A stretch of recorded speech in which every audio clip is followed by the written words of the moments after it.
Cette tendance se vérifie aussi dans le milieu économique, puisqu'une centaine de grandes entreprises directement les conservateurs ou leurs opinions.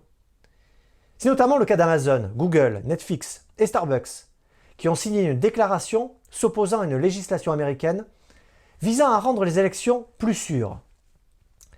La référence semble être une réforme adoptée en Géorgie qui exige que les électeurs fournissent un permis de conduire ou une carte d'identité pour prouver leur identité avant de voter.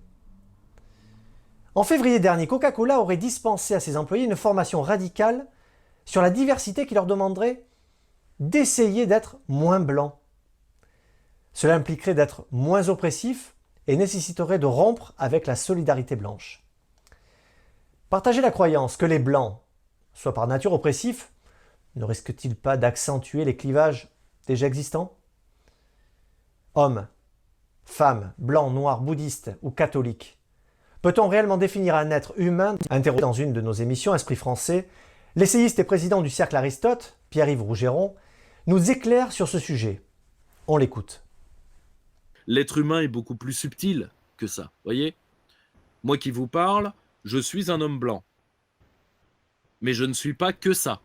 Voyez ce que je veux dire? Et je ne supporterai pas qu'on me dise tu es un homme blanc et point. Donc tu dois penser de telle manière, faire telle chose.